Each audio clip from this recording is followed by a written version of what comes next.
Hello बच्चों। तो हमारा चैप्टर चल रहा था 9th कोऑर्डिनेशन कंपाउंड्स। ठीक है, उसमें आज का जो हमारा टॉपिक है वो है उपसहसंयोजक यौगिकों में आबंधन।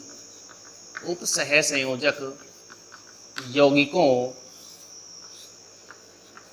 में आबंधन, बॉन्डिंग इन कोऑर्डिनेशन कंपाउंड्स।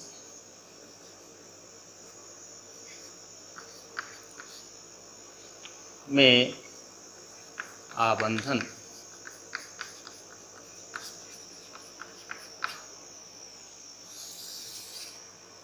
ठीक है, देखिए बॉन्डिंग अपन ने कोवेलेंट कंपाउंड्स के अंदर देखी थी, सहसंयोजक यौगिकों के अंदर देखी थी, जिसमें हमने 4 प्रकार के थ्योरीज यानी सिद्धांत पढ़े थे। कौन कौन से? एक तो इलेक्ट्रॉनिक सिद्धांत पढ़ा था जिसमें हम ऑक्टेट रूल को फॉलो करते हैं। ठीक है, दूसरा हमने पढ़ा था वेस्पर सिद्धांत। दूसरा हमने कौन सा पढ़ा था? वेस्पर सिद्धांत। तीसरा पढ़ा था हमने वीबीटी और चौथा हमने पढ़ा था एमओटी, पहला इलेक्ट्रॉनिक थ्योरी। ठीक है, तो ये सब के सब थ्योरीज हमने किस में पढ़ी थी? कोवेलेंट कंपाउंड्स के अंदर। कोऑर्डिनेशन कंपाउंड्स के अंदर हम अलग थ्योरीज पढ़ेंगे। थ्योरीज वही है, ठीक है, लेकिन उनका फंडा, उनका समझने का तरीका वो कुछ अलग हो जाएगा। इसलिए हम यहाँ 2 टाइप की थ्योरीज पढ़ेंगे। पहली पढ़ेंगे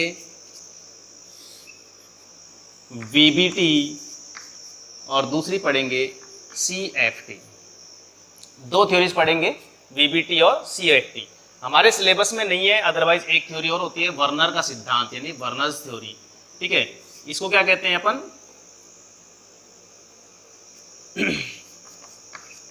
संयोजकता बंध सिद्धांत, वैलेंस बॉन्ड थ्योरी। और ये है हमारा क्रिस्टल क्षेत्र सिद्धांत। क्रिस्टल क्षेत्र सिद्धांत, क्रिस्टल फील्ड थ्योरी। ठीक है, वैलेंस बॉन्ड थ्योरी और क्रिस्टल फील्ड थ्योरी, जिसमें से देखिए बीबीटी हम पहले पढ़ चुके थे। ठीक है, बीबीटी के अंदर हम क्या क्या देखते हैं? बीबीटी में हम देखते हैं एक तो हाइब्रिडाइजेशन, ठीक है, और एक ओवरलैपिंग, कक्षकों का अतिव्यापन, और एक हाइब्रिडाइजेशन यानी संकरण। ठीक है, यहां भी हमको क्या देखना है? संकरण। और संकरण हम देख लेते हैं तो संकरण से हमको कौन कौन सी चीजों को पता चलता है किसी भी कंपाउंड्स में? संकरण जैसे ही हम देखते हैं हमको ज्योमेट्री का पता चलेगा, ज्यामिति का, और ज्यामिति जैसे हमको पता चलेगी हम आकृति भी उसकी बता सकते हैं, कितने बॉन्ड किस दिशा में लगे हुए हैं। ठीक है, चलिए तो हम शुरू करते हैं हमारा पहला टॉपिक, पहली थ्योरी बीबीटी।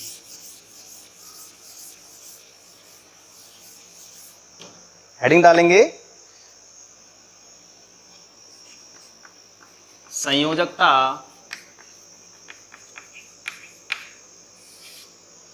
बंध सिद्धांत, valence bond theory, VBT. Heading डाल दो, ठीक है। तो इसमें देखिए सबसे पहले हम ये देखेंगे कि सिद्धांत दिया किसने था। सबसे पहले क्या देखेंगे? सिद्धांत किसने दिया था।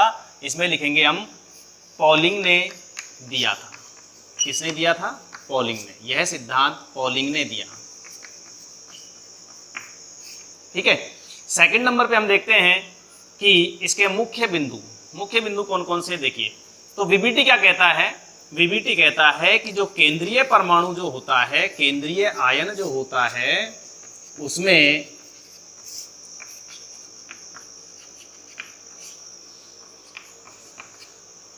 रिक्त एस, पी व डी कक्षक, कक्षक कौन से? परमाणु कक्षक, परमाणु कक्षक उपस्थित होने चाहिए,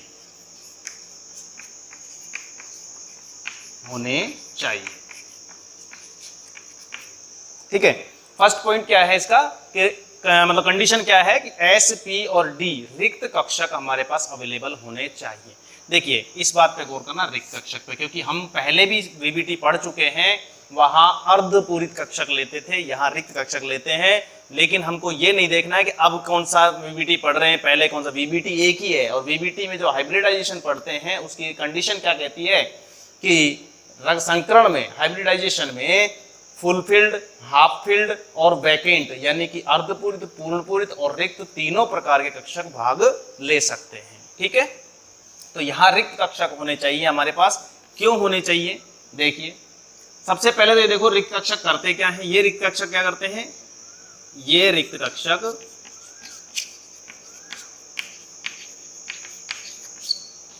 संकरण की प्रक्रिया में भाग लेते हैं।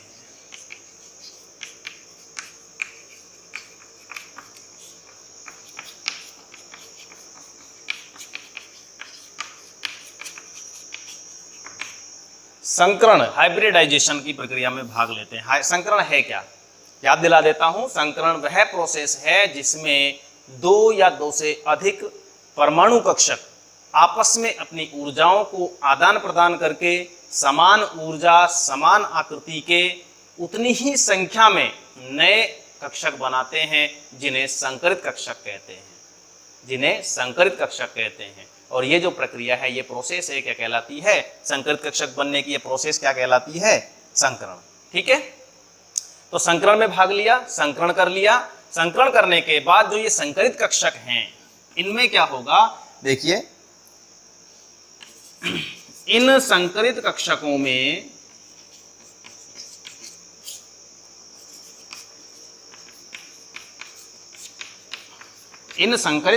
में लिगेंड के दाता परमाणु कौन होता है, जो एक इलेक्ट्रॉन युग्म दान करता हो। दाता परमाणु अपना एक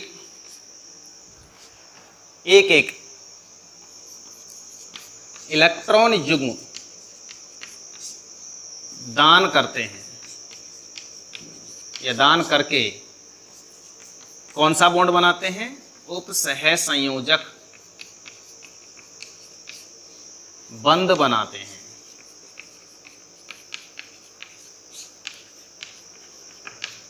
ठीक है, तो संकरण कहाँ हुआ, केंद्रीय परमाणु में, केंद्रीय धातु परमाणु में। ठीक है, केंद्रीय धातु परमाणु के जो वैकेंट डी और वैकेंट जो ऑर्बिटल्स हैं sp और d, इनमें संकरण हुआ। संकरण होने के बाद जो भी आकृति बनेगी, जितने भी कक्षक हमारे बनेंगे, उनमें प्रत्येक कक्षक के लिए एक लिगेंड का एक दाता परमाणु, ध्यान रखें, एक लिगेंड में एक से ज्यादा दाता परमाणु अगर हैं तो एक दाता परमाणु एक संकरित कक्षक को अपना लोन पेयर डोनेट करेगा और एक उपसहसंयोजक बंध बनाएगा, कोऑर्डिनेशन बॉन्ड बनाएगा। ठीक है, चलिए ये बात क्लियर हो गई। अब देखिए इसको अपन कह रहे हैं कि भाई इसने कक्षकों ने संकरण किया। संकरण करने के बाद एक निश्चित ज्यामिति बनी। निश्चित ज्यामिति बनने के बाद एक निश्चित दिशा में वो कक्षक जो हैं विस्तृत होकर एक आकृति बनाते हैं। ठीक है, तो इसका मतलब हम कह सकते हैं कि जो बनने वाला जो बॉन्ड है, बनने वाला बॉन्ड कैसा होगा, दिशात्मक, डायरेक्शनल होगा। इसमें एक लाइन और लिख सकते हैं, बनने वाले उपसहसंयोजक बंध कैसे प्रकृति के होते हैं, दिशात्मक प्रकृति के होते हैं। ठीक है, दिशात्मक प्रकृति के होते हैं। चलिए आगे चलते हैं। अब यहां देखिए, एक कोई भी केंद्रीय परमाणु में यहां लिख रहा हूं, केंद्रीय परमाणु, इसको उतार लो एक बार, इसके बाद मैं इसको हटा देता हूं यहां से दोबारा। देखिए उतार लिया, चलो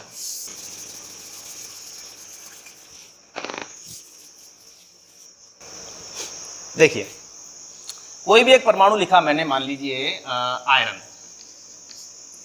आयरन लिया। आयरन का इलेक्ट्रॉनिक विन्यास क्या होता है, इलेक्ट्रॉनिक कॉन्फ़िगरेशन क्या होता है, 1s2 2s2 2p6 3s2 3p6 4s2 3d6। ये आयरन का इलेक्ट्रॉनिक विन्यास है। देखिए हमको क्या करना है, लास्ट जो आउटर शेल का इलेक्ट्रॉनिक विन्यास होता है उसको अपन लेते हैं।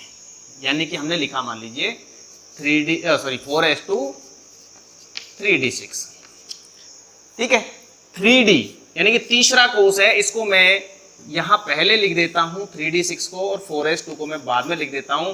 तो देखिए आउटर सेल कौन सी हो गई, फोर्थ। आउटर सेल कौन सी हो गई, फोर्थ। अब फोर्थ सेल के अंदर अगर हम क्वांटम नंबर के अकॉर्डिंग बात करें, फोर्थ सेल के अंदर 4 कक्षक, परमाणु कक्षक उपस्थित होने चाहिए। तो 4s के साथ में 4p भी होगा यहाँ, और 4d भी होगा यहाँ, 4f भी होगा यहाँ। ध्यान रखना इस बात का। लेकिन लिखे क्यों नहीं है, क्योंकि ये वैकेंट है, इनमें 0 इलेक्ट्रॉन्स है। क्लियर। अब देखो यहां आयरन, यदि अगला जो पॉइंट होगा अपना उसकी बात कर रहा हूं, यदि आयरन संकरण में S और P के साथ में, S और P के साथ में 3D कक्षक को भाग लेता है, काम में लेता है, 3D कक्षक को काम में लेता है, तो हम क्या कहेंगे कि ये अंदर वाले कोश का 3D कक्षक है, तो हम कहेंगे कि ये निम्न चक्रण संकुल होगा। निम्न चक्रण संकुल, लो स्पिन या लोअर स्पिन कॉम्प्लेक्स। अगर मान लीजिए S और P के साथ में ये D कक्षक को संकरण में काम में लेता है, संकरण के लिए काम में लेता है, तो यानी कि बाह्य कक्षक लिया अपन ने, तो ये कहलाएगा बाह्य कक्षक यानी आउटर ऑर्बिटल, या कह सकते हैं उच्च चक्रण संकुल। उच्च चक्रण संकुल, ठीक है।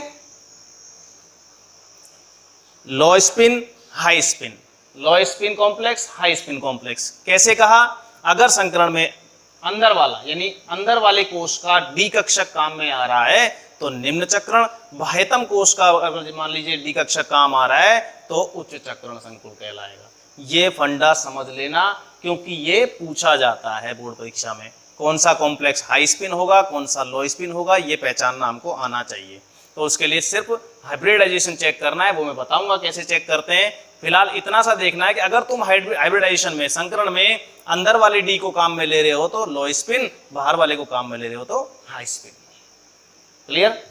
तो ये अगला पॉइंट होगा हमारा, अगला पॉइंट डाल देंगे। तो सिर्फ एग्जाम्पल के लिए समझाया था मैंने तुम्हें, लिख लो इसमें कि यदि केंद्रीय परमाणु संकरण में, संकरण हेतु, संकरण में लिख लो या संकरण हेतु लिख लो, आंतरिक कोश के डी उपकोश को, आंतरिक कोश के डी उपकोश को या डी कक्षकों को काम में लेता है, तो बनने वाला संकुल निम्न चक्रण संकुल कहलाता है। निम्न चक्रण संकुल कहलाता है।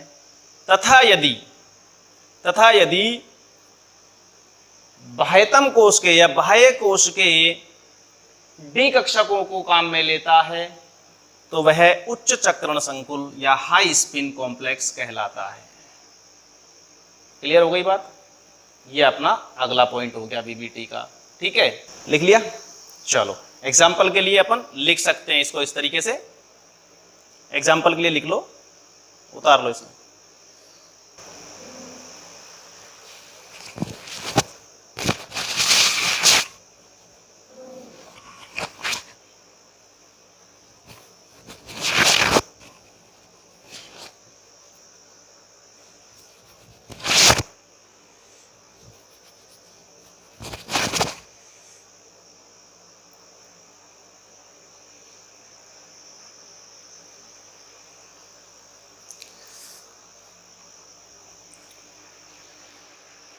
लिखिए, नेक्स्ट लिखेंगे अपन, पॉइंट बना के लिखेंगे।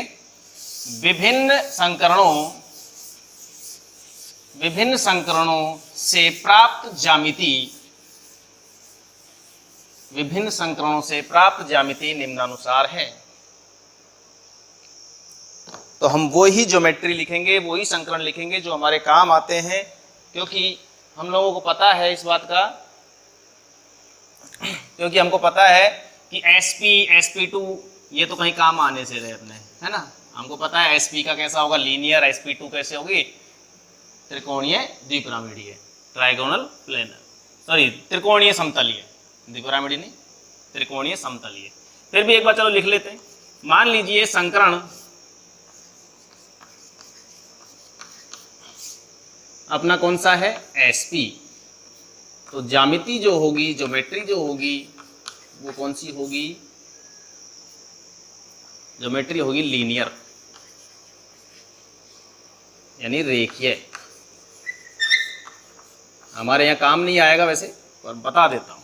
sp2 यदि संकरण है तो ट्राइगोनल प्लेनर त्रिकोणीय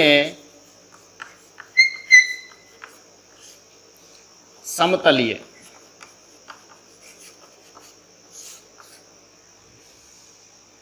यदि संकरण sp3 है। एक चीज और, एक काम करो, कॉलम बनाना एक एक्स्ट्रा कॉलम यहां बनाएंगे हम 3 कॉलम बनाएंगे 3 कॉलम एक और बनाएंगे कोऑर्डिनेशन नंबर का। ठीक है, इसको मैं तुम्हें साथ में समझा देता हूं। ठीक है, कोऑर्डिनेशन नंबर यदि 2 है तो संकरण होगा sp, ज्यामिति होगी लीनियर।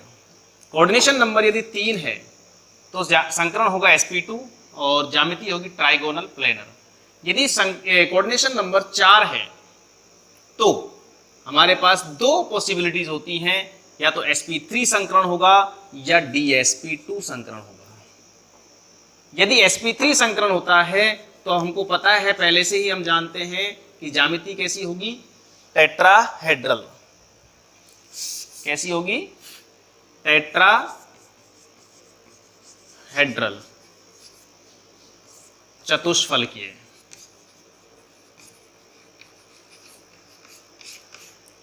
ठीक है, यदि dsp2 संकरण हुआ, संभावना अगर dsp2 की है तो ज्यामिति कौन सी होगी? स्क्वायर प्लेनर, वर्ग समतलीय।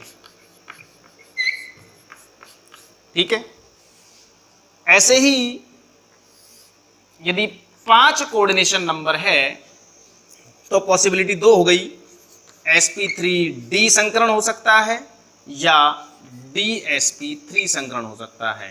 sp3d हुआ तो कौन सी ज्यामिति होगी? ट्राइगोनल बाई पायरेमिडल, त्रिकोणीय द्विपिरामिडीय।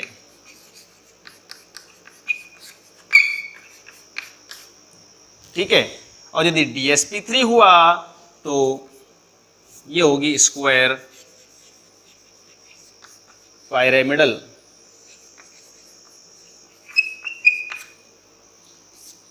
कौन सी होगी? वर्ग पिरामिडीय। ठीक है, ऐसे ही यदि 6 कोऑर्डिनेशन नंबर की बात करें तो यहां लिख देता हूं मैं इस साइड में।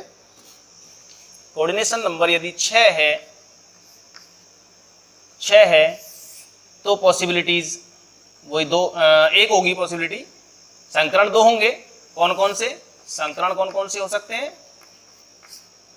या तो sp3d2 होगा या d2sp3 होगा, और जो ज्यामिति होगी वो दोनों ही केस में, दोनों ही हाइब्रिडाइजेशन में कौन सी होगी? ऑक्टाहेड्रल, यानी कि अष्टफलकीय। दोनों में लिख लेंगे इसको, अष्टफलकीय। ठीक है, तो इसको उतार लो एक बार टेबल को, साफ सुथरी सी, सुंदर सी। ठीक है, चलो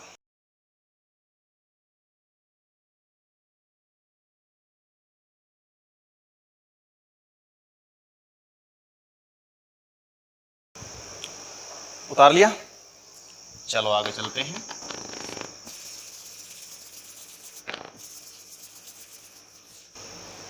अब हम कुछ एग्जाम्पल्स की बात कर लेते हैं कि ये कोऑर्डिनेशन नंबर 3, 4, 5, 6 जो होगी तो संकरण कैसे निकालेंगे, संकरण से ज्यामिति कैसे देखेंगे, तो वो चीज हमको अब चेक करनी है। तो एग्जाम्पल से पता लगेगा। हम एग्जाम्पल देखते हैं। देखिए, मैं एक साथ तुम्हें 2 एग्जाम्पल से कंपैरिजन करके बता रहा हूं। ठीक है, फर्स्ट है हमारे NiCl4 -2। और सेकंड है NiCN4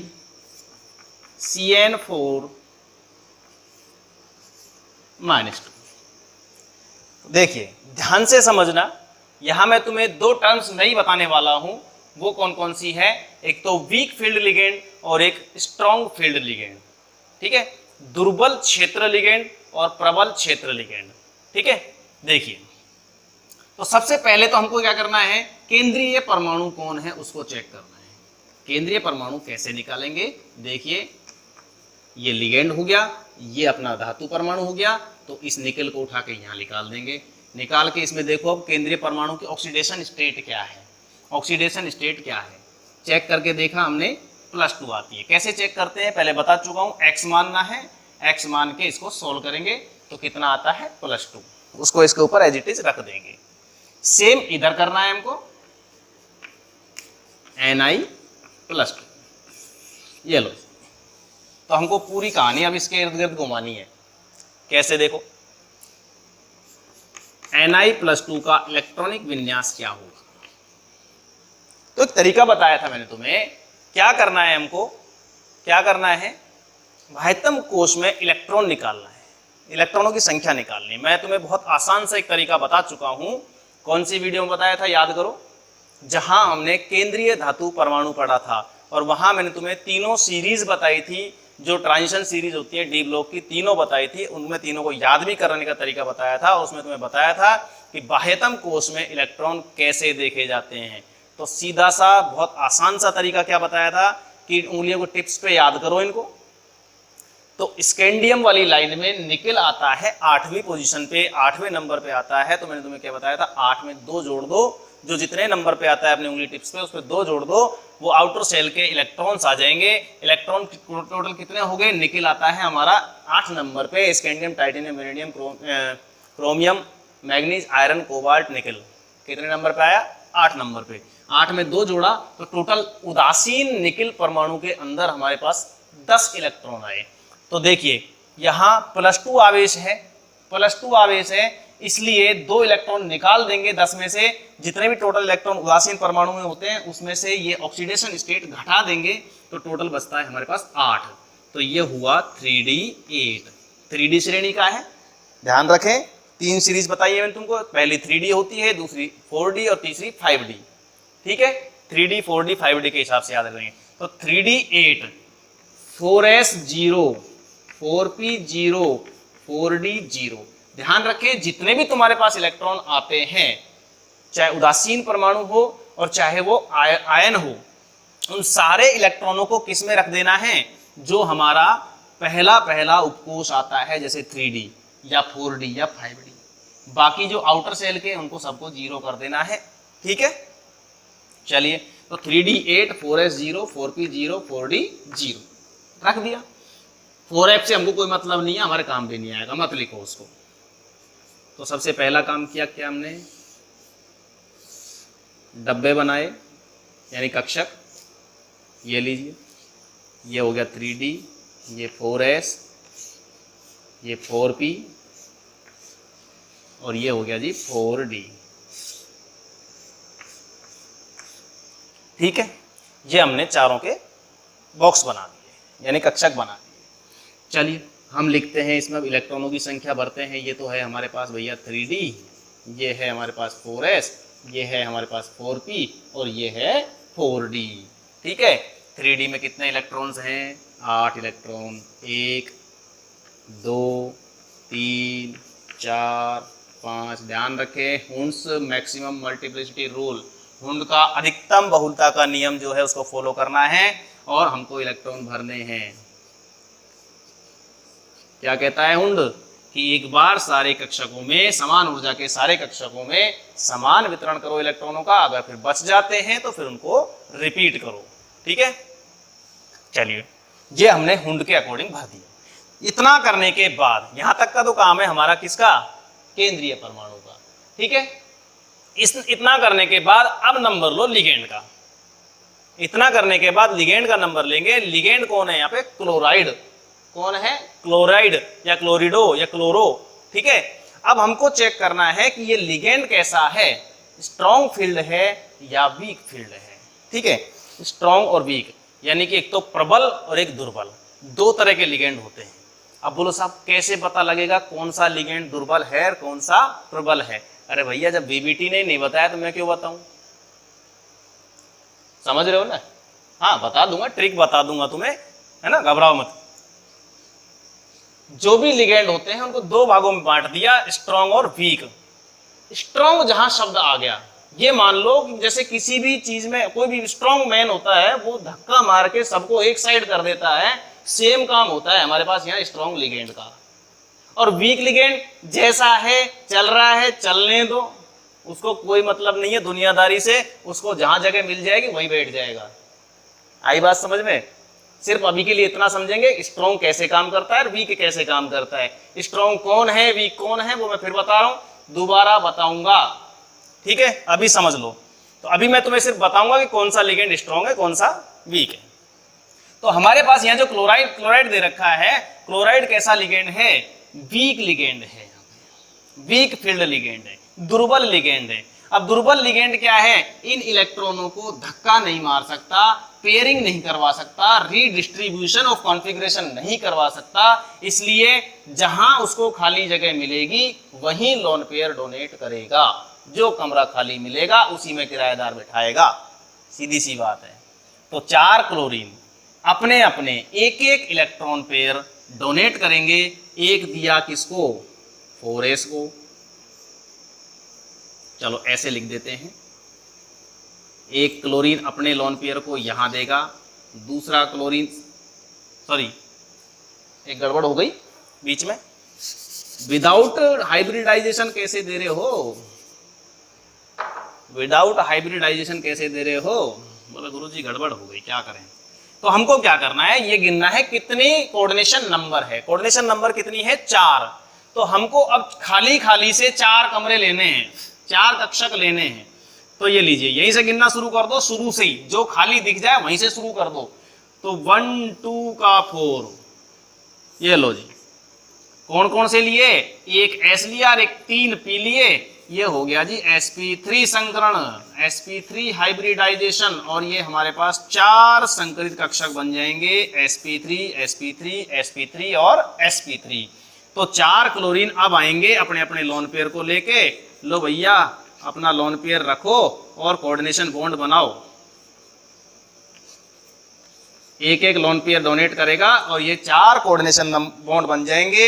इस प्रकार संकरण हुआ sp3, और ये जो चारों sp3 संकरित कक्षक हैं ये चारों के चारों टेट्राहेड्रल ज्योमेट्री यानी कि चतुष्फलकीय ज्यामिति के अंदर व्यवस्थित हो जाते हैं। अब नंबर लेते हैं इसका।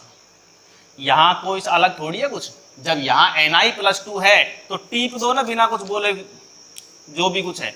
3d8 4s0 4p0 4d0, यहां तक तो मैंने तुम्हें क्या बताया था, सेम रहेगा। यहां तक लिगेंड ने अपना कोई भी काम नहीं किया है, ठीक है। और इसके बॉक्स भी बना दीजिए, बॉक्स भी बना दीजिए यानी कि कक्षक बना दो।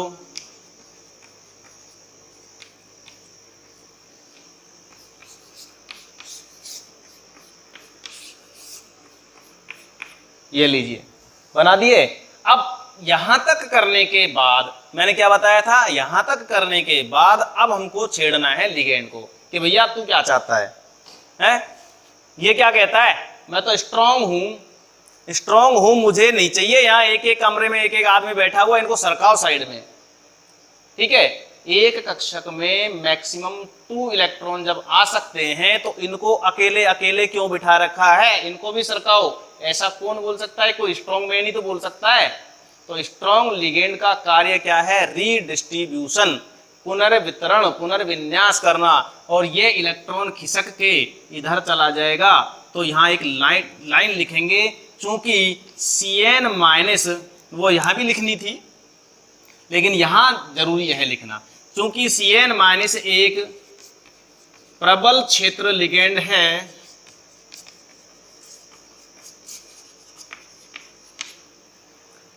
प्रबल क्षेत्र लिगेंड है, अतः बनने वाला संकुल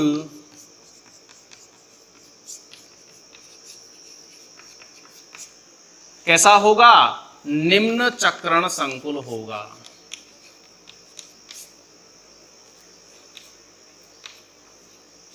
संकुल होगा।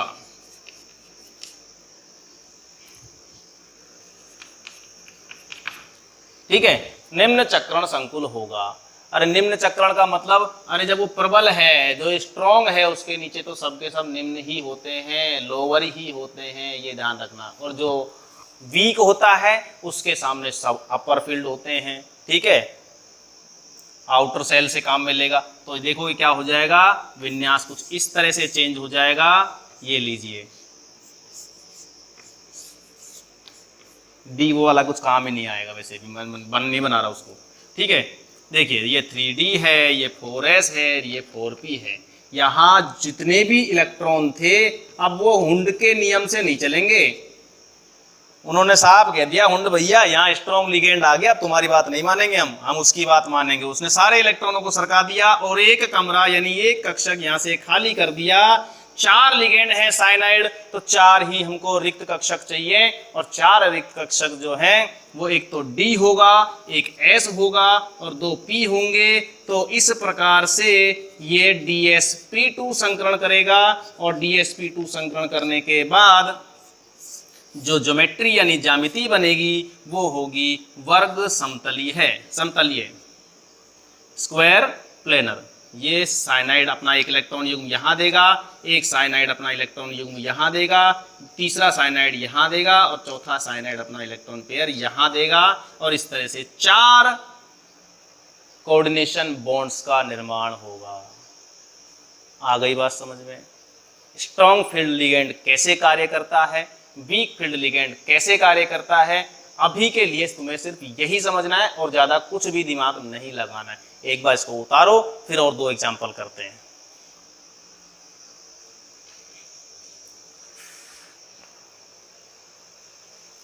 देखिए 2 और एग्जांपल देखते हैं कौन कौन से। अब की बार लेते हैं अपन कोऑर्डिनेशन नंबर 6 के। बता देता हूं, अपने सिलेबस में कोऑर्डिनेशन नंबर 4 और 6 दोनों ही कंपाउंड ज्यादा दे रखे हैं। ठीक है, तो शुरुआत करते हैं अपन CO H2O का होल 6 + 3 और दूसरा लेते हैं अपन CO कोबाल्ट के ले लेते हैं दोनों, NH3 का होल 6 + 3। तो जैसे बताया था मैंने तुम्हें, सबसे पहला काम क्या करना है, सेंट्रल मेटल एटम या आयन जो है उसको उठा के बाहर निकाल लो कि भैया तू आ जा सबसे पहले बाहर। CO + 3 कैसे किया? CO मतलब कोबाल्ट है अपना केंद्रीय धातु परमाणु, X मान के इसकी ऑक्सीडेशन स्टेट निकाल लेंगे, उसको इसके माथे पे रख देंगे। रख दिया भैया। अब चेक करना है सबसे पहला काम, कोबाल्ट में आउटर सेल में कितने इलेक्ट्रॉन होते हैं। कैसे चेक करना है, कौन सी सीरीज का है कोबाल्ट, पहले ये देखो 3D का है। 3D वाली कौन सी है, स्कैंडियम वाली। स्कैंडियम वाली में क्या करेंगे, उंगलियों की टिप्स पे याद कर रखा है, scandium, titanium, vanadium, chromium, manganese, iron, cobalt. Cobalt कितने नंबर पे आ रहा है, 7वें नंबर पे। और 7वें नंबर में कितने इलेक्ट्रॉन हो जाएंगे, 2 और जोड़ो, 7 और 2 9, और 9 में से जो इसका ऑक्सीडेशन नंबर है उसको घटा दो, बचा 6, यानी कि विन्यास हो गया D6। कौन सा हो गया, D6। 3D श्रेणी का है इसलिए 3D6। तो 3D6, 4S0, 4P0, 4D0। ये लो जी, सब वही काम सबसे पहले जो करना चाहिए हमको। ये लो जी, बॉक्स बनाए यानी कक्षक बनाए, 4S, 4P और ये हो गया जी 4D। ठीक है, इलेक्ट्रॉन भरेंगे अकॉर्डिंग टू हुंड, 1 2 3 4 5 6 हो गया। ऐसे ही अब यहाँ ले लो कोबाल्ट +3 सेम है इसलिए टिप दो, कुछ नहीं करना चेंज, CO+3 है ना, तो 4s0 4p0 4d0 और ये बना दिए हमने कक्षक 1 2 3 4। ये लो जी,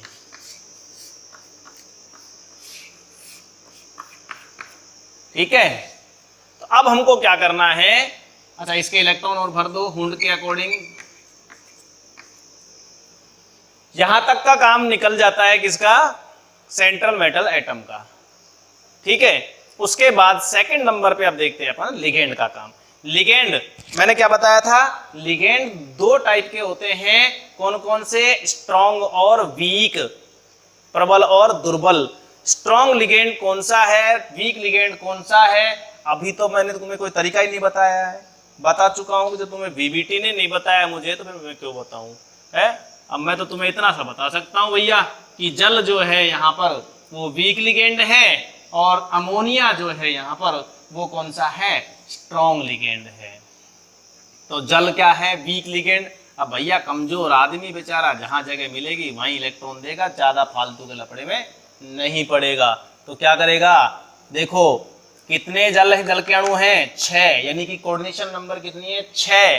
तो गिनना शुरू कर दो, यहीं से नंबर लगा दो 1 2 3 4 5 6। ये लो जी, 6 कक्षकों को उठा के और संकरण करवा दो। संकरण हो गया sp3d2, sp3d2। 6 बॉक्स बना दो। अब यह आएगा जल। अब जल का काम शुरू होता है। जल का एक अणु यानी ऑक्सीजन परमाणु अपना लोन पेयर डोनेट करेगा। इसी तरीके से यहाँ पर इस दूसरा जल का अणु अपना लोन पेयर इस तरह से डोनेट करेगा। तीसरा जल का अणु यहाँ, चौथा जल का अणु यहाँ, पांचवा इधर और छठा इधर, और इस टाइप से डोनेट करके और बॉन्ड बना लेंगे। बॉन्ड कैसे बनता है, ओवरलैपिंग से, अति व्यापन से। कैसे बनता है, अति व्यापन से। संकरित कक्षक तो किसके हैं, केंद्रीय परमाणु के, और साधारण जो परमाणु कक्षक हैं वो किसके हैं, ऑक्सीजन परमाणु के। ऑक्सीजन परमाणु के पी कक्षक, असंकरित कक्षक, और ये संकरित कक्षक आपस में अतिव्यापन करेंगे, ओवरलैपिंग करेंगे और सिग्मा बॉन्ड बनाएंगे। ध्यान रखें कौन सा बॉन्ड बनता है यहाँ, सिग्मा बॉन्ड। कोऑर्डिनेशन बॉन्ड कौन सा बॉन्ड होता है, सिग्मा, ना कि पाई। चेक कर लेना यहाँ पे कौन सा वाला है, सिग्मा। चलो शुरुआत करते हैं अब दूसरे की। दूसरे में क्या है, स्ट्रॉन्ग लिगेंड। ताकतवर आदमी आ गया भैया। और अब क्या होगा, भगदड़ मचेगी। भगदड़ मचेगी तो क्या होगा, सारे के जितने भी हो सकते हैं, मैक्सिमम एक एक कक्षक में जितने घुस सकते हैं घुस जाएंगे सारे इलेक्ट्रॉन जाके। कितने इलेक्ट्रॉन अकेले अकेले हैं, 4। तो क्या होगा,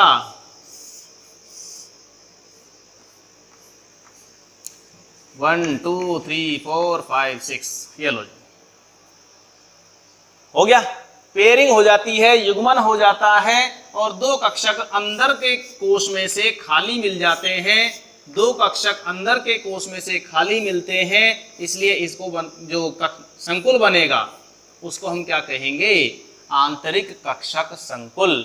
आंतरिक कक्षक संकुल या निम्न चक्रण संकुल, या तीसरा नाम क्या हो गया, लिगेंड के आधार पर क्या नाम देंगे, स्ट्रॉन्ग फील्ड कॉम्प्लेक्स, यानी कि प्रबल क्षेत्र। प्रबल क्षेत्र होगा तो निम्न चक्रण बनेगा और आंतरिक कक्षक बनेगा। अभी लिखवा दूंगा, घबराओ मत। चलो जी, ये हो गया हमारा। 6 कक्षक उठा लो और संकरण करवा दो। D2sp3, D2sp3। ये कौन सा हो गया, D2sp3। ये लो जी, ठीक है। अब उसी तरीके से अपने अपने जो जल के अणु हैं वो अपना अपना अमोनिया के अणु, जल के नहीं, अमोनिया के अणु। यहाँ अमोनिया लिगेंड है तो एक एक लोन पेयर इस तरह से डोनेट कर देंगे। ये लो जी, ammonia ammonia ammonia ammonia ammonia और अमोनिया। ये लो जी, हो गया काम, बन गया संकुल। ज्योमेट्री कौन सी होगी? संकरण sp3d2 है, इधर संकरण d2sp3 है। दोनों में तुम्हें बताया था कि ज्योमेट्री कौन सी होगी? ऑक्टाहेड्रल, अष्टफलकीय ज्यामिति होगी। ध्यान रखें, कौन सी होगी? अष्टफलकीय ज्यामिति होगी। अब हमारा काम क्या है? अब मैं तुम्हें दे रहा हूं ये एग्जाम्पल, ये है हमारा होमवर्क। अब इस होमवर्क को करना है और सोल्व करके देखना है, ठीक है। अगली वीडियो में मैं तुम्हें सारे एग्जाम्पल सोल्व करवाऊंगा और याद कीजिए वो 40 एग्जाम्पल, उन 40 एग्जाम्पल को भी सोल्व करना है, ठीक है। और कल की वीडियो में मैं तुम्हें बहुत इंपॉर्टेंट होने वाली कल की वीडियो, क्यों? क्योंकि कल की वीडियो में मुझे पता लगेगा कि स्ट्रॉन्ग फील्ड कैसे पहचानते हैं और वीक फील्ड कैसे पहचानते हैं, कौन सा संकुल निम्न चक्रण होगा और कौन सा उच्च चक्रण होगा। तो अभी के लिए इतना ही, गुड बाय।